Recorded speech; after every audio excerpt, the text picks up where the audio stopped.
without denying it, without the backing of Governor Peter Mbah, I would not be the Deputy National Chairman.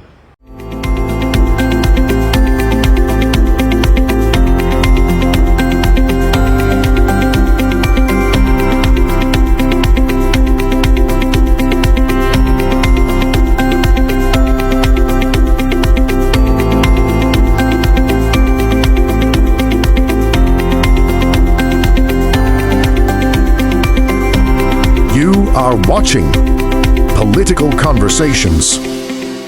Okay. Yes, you powerfully supported, campaigned for His Excellency Governor Peter Mbah to join APC, even at the risk of your life. There were several challenges, but you persisted, and Peter came and became the leader of the APC. And so, when you began campaigning for the office you hold now, they say it was payback time. They say it was payback time. And Peter, Mr. Mbah of Enugu State, stood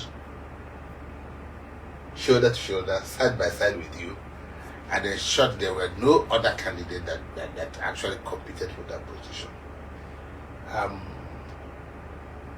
You say you rub my back, I rub your back. Is that the true assessment of the situation? No, it's not. You use, in fact, one of them is total misinformation. There was another candidate, the then incumbent chairman, South, or Deputy National Chairman, South, His Eminence, Imainugu, or Imainugu. He had everything. He had all it takes. He had the resources. He had the contact. He had over 12 years of longevity and experience to deal with it. He had the war chest. I was an underdog. I was totally an underdog. Underdog backed by a powerful governor. I was an underdog. An underdog backed by a powerful governor. He was backed by the governor of Imo State and many other governors. I mean, we can't hide that fact. And many other governors. I mean, the governor of Imo State is also the chairman of Progressive Governors Forum. Why did you put an attempted king? No, there was no coup. I'm not a governor. I have no power to attempt to remove anybody. I'm not a governor. There was no coup. So the point is that so there was a contest. There was a huge contest. I opened up office like any other contest. I rolled out my personal resources. I reached out to every human being, and I knew that I had voice and votes everywhere around the country. I traveled around the southeast, and southwest. I had billboard. You saw my billboard. So it wasn't that that it was just as easy as you explained. Scratch my back, as far as my back. Remember that at that point too, Governor Peter Mbah, it hasn't been long that he joined the Progressive governors. He was well received. Okay, and he was well received. But I can tell you what, without denying it, without the backing of Governor Peter Mbah, I would not be the Deputy National Chairman. Yes. So without his support, because there was a machination against him, against me, because as a state governor, he shouldn't compete for it.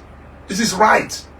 Every other state had their own member of National Working Committee as a straight ticket. If they decided this is the person they want, the person made the national list. It was only Enugu State that was contested. And he showed the man he was made up of. But there was a machination against him, and he stood his ground. There was a machination against me. I also stood my ground. So when you look at what happened, it was a test for Enugu people. If they had defeated us, us, I say Enugu, not me and Doug.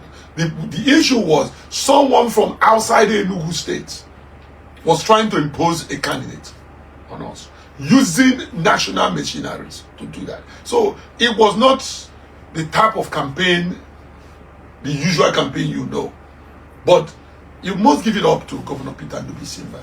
It was a huge test of who he is as a person, as a character. And of course, other supporters like Senator Kenny Namani and many others who stood by me, who went the whole 9 yards, making sure that the truth be told. But it's again about qualification. It's about who will do this better, who will lead, because remember, we're only going into campaign. This thing I'm doing is not campaign, but it's information. That the person was there, do you know, the office was unknown office. Now you know the office. The office is being discussed. I'm here with you. I don't think you were there, you've ever been with the person that was occupying the position before. You know, by the time we finish, people will begin to watch this. The office was folded. It was kept like a personal trophy in somebody's home. So these were the things we detested, because it was a huge office occupied by an Enugu son.